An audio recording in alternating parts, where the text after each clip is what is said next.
안녕하세요, 머그나입니다.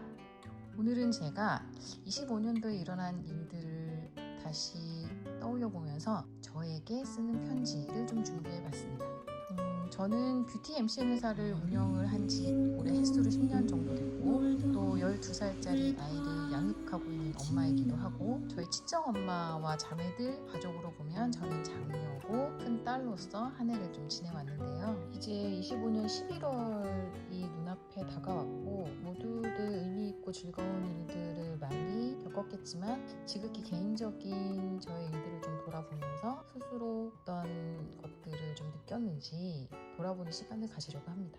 저희 회사는 뷰티 MCN 회사라서 특히 올해는 K-뷰티가 굉장히 좀 주목을 받고 있잖아요. 우리나라 활동도 좀 많아졌지만 일본이나 상해나 홍콩이나 마카오, 그리고 나아가서는 인도네시아나 말레이시아, 북미나 유럽 쪽에서도 뷰티 인플루언서라든지 K-뷰티랑 관련된 브랜드에 대한 리뷰나 컨텐츠에 대한 관심과 니즈가 좀 높아지는 게 느껴지더라고요. 그래서 올해는 그런 초청을 받아서 좀 출장도 많이 다녀오게 됐고, 좀 새로운 제안들, 전에는 검토하지 않았던 그런 것들이 좀 예상하지 못했던 프로젝트를 많이 접하게 되면서 다른 해보다 더 순발력이라든지 유연성, 즉각적인 판단, 검토 이런 것들이 또 유난히 많았던 해인 것 같아요. 저희는 그런 프로젝트와 좀 관련 있는 그런 크리에이터나 인플루언서들을 전속으로 관리하는 매니지먼트 일을 하고 있는데, 저희 찰스 엔터님도 저희 쪽이 영입이 됐었고, 또 뷰티 쪽으로는 워낙에 유명한 이사벨 님도 계신데, 지금 한참 방영 중에 있는 저스트 메이크업 같은 자체 예능 프로그램이나 오리지널 컨텐츠들이 굉장히 많이 각광을 받고 있죠. 저희 회사나 또 저희 직원들, 또 저희 이제 크리에이터들 모두 좀 많이 바빠진 한 해를 보냈습니다. 예상하지 못했던 일들을 또 수행하고 즉각적으로 판단을 해서 결정을 하고, 이런 좀 굉장히 익사이딩하고 활동적인 입체적인 것들을 좀 많이 경험을 하다 보니까 이제 11월 정도 되고 한 해를 돌아보면 나름 애썼구나, 굉장히 노력했구나, 어떤 것들은 되게 잘했고 어떤 것들은 좀 아쉽지만 내년에 조금 더 많은 기대를 할 수 있고 스스로 희망을 좀 많이 발견한 그런 해였던 것 같아요. 그리고 또 저는 저희 집안으로 좀 시선을 옮겨서 돌아보면, 저한테는 12살짜리 아이가 있고 드디어 중학생이 되었습니다. 갑자기 어른이 된 것 같아서 놀랍고 대견하고 또 굉장히 뿌듯하더라고요. 저는 이제 일기를 꾸준히 쓰는 편인데, 아이랑 같이 일기를 또 썼어요. 올해는 많이, 벌써 3번째 쓰고 있는데, 그런 기록들을 함께 남기면서 굉장한 글쓰기 실력을 키운다기보다는 서로 추억을 공유하고 또 하루에 있었던 일들을 돌아보고 하는 좀 소소한 과정들이 굉장히 좋았고요. 또 제가 이제 10년 사업을 한 기념과 아이가 이제 초등학교를 무사히 마친 기념으로 저희가 짧지만 유럽 여행을 다녀왔거든요. 그래서 그 유럽 여행을 통해서 저희가 쌓은 추억들이 무엇과도 바꿀 수 없을 만큼 너무 소중하고 행복했거든요. 대단한 걸 한 건 아니지만 같이 거의 24시간 붙어서 하루에 2만 보 가까이 혹은 넘게 도시 곳곳을 걸어 다니고 또 사진을 찍고 지역의 맛있는 음식들을 탐색해서 즐기고, 유명한 장소에 가면 미리 공부도 하고,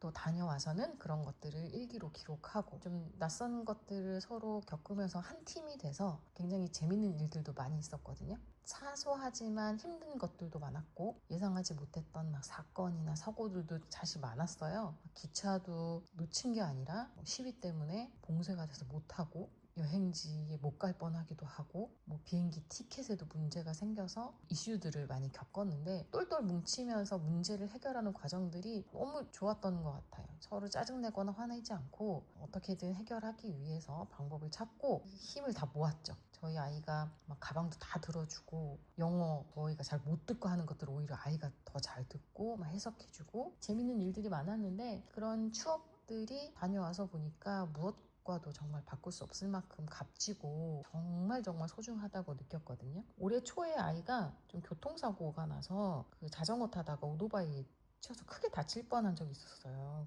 정말 다리 힘이 다 풀리고 하늘이 노랗고 그랬는데 다행히도 큰 부상 없이 빠르게 좀 회복을 해서 특히 올해는 부모로서 굉장히 많은 걸 느끼고 다짐하고 실천하고 노력했던 해인 것 같아요. 과정들을 잘 겪어낸 저한테도 또 칭찬하고 싶고 하루하루 그저 무탈한 게 최고의 행복이라는 걸 다시 한번 느끼는 해였습니다. 부모님들이 계시는 가족을 기준으로 보면 저는 장녀고 근데 저희 아빠가 13년 전에 돌아가셨거든요. 이제 엄마만 혼자 대전에 살고 계시는데 올해 좀 큰 이벤트는 엄마가 거주하는 집을 리모델링을 해드렸어요.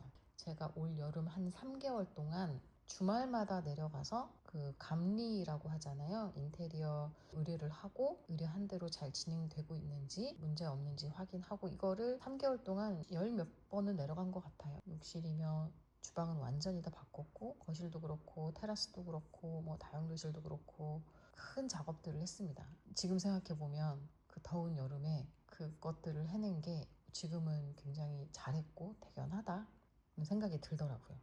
이제 사실 엄마가 올해부터 좀 우울증을 동반한 그런 치매 증상이 좀 있어서 저희가 모두 이제 비상 상태긴 하거든요. 이제 엄마는 사람들을 거의 만나지 않고 인지 능력도 조금 떨어지고 있고 안전이나 건강, 생활 등의 변화가 좀 필요한 것 같아서 큰 결심을 했었는데 무사히 마쳤다. 이렇게 말하고 나니까 굉장히 후련하고 다시 한번 잘한 결정이 아니었나 생각이 듭니다. 지난주에도 내려가서 엄마 병원 동행하고 일 처리도 하고 올라왔는데 이런 상태가 내년에도 내후년에도 계속 이어질 테니 저도 좀 더 긴 호흡으로 엄마를 돌볼 수 있는 역할이나 노력들을 해야 될 것 같아요. 계획을 세워서. 올해는 좀 우왕좌왕 헤매고 좀 걱정도 많고 이것저것 수두룩하게 뭐 벌리고 수습하고 그랬다면 내년부터는 좀 더 단단하게 잘 준비해서 의연하게 씩씩하게 해나가야겠다라는 결심이 서네요. 그래서 보통 뭐 사업을 하든 뭐 집안에서 문제가 생겼을 때 그런 문제 해결을 하든 보통 이제 친구들은 잘 버텨라. 버티기만 해도 잘하는 거다. 이렇게 이제 격려해 주는데 사실 운동할 때도 그렇고 왜 부들부들거리면서 버티잖아요. 굉장히 힘이 많이 들어가요. 에너지가 많이 필요한 거고 사실 사람은 막 중력이 이끄는 대로 누워만 있으면 제일 편하거든요. 인간은 원래 계속 앉으면 눕고 싶고 누우면 일어나기 싫고 근육을 쓰면서 일어서고 걷고 하는 거는 굉장한 에너지가 필요한 거예요. 그래서 뭔가 지지 않으려고 노력하고 버텨온 시간들을 되게 스스로한테도 잘했다고 말해주는 거는 필요한 것 같거든요. 그런 나 자신에게 잘 버텼다, 고생했다, 수고했다 이렇게 말하는 시간도 굉장히 중요한 것 같습니다. 저도 아이한테 막 잘했어 하고 뭔가 무조건 칭찬하는 것보다는 우리 아이 애썼네, 수고했네, 고생했네 이렇게 말하면 뭔가를 막 평가하거나 너 잘했어 못했어 막 이런 느낌보다는 같이 격려하고 마음으로 응원하는 느낌이 좀 들더라고요. 남들한테도 친절하고 언어로 많이 베푼다면 이런 영상을 보는 여러분들도 스스로 올 한 해 자기가 잘했던 게 무언지 구체적으로 한번 생각해보고 써보고 스스로 자신에게 말을 걸고 고맙다, 고생했다 라고 말해줄 수 있는 시간이 되면 좋겠습니다. 저도 이렇게 한 해를 좀 잘 마무리하고 또 26년도에 깨끗한 도화지에 또 여러 가지 그림을 그릴 수 있게 그렇게 마음과 몸과 머리를 준비를 하고 멋진 프로젝트들을 많이 해나가고 싶습니다. 작은 일에서도 여러분들이 감동을 찾고 행복을 발견하는 그런 풍요로운 시간이 되시면 좋겠고요.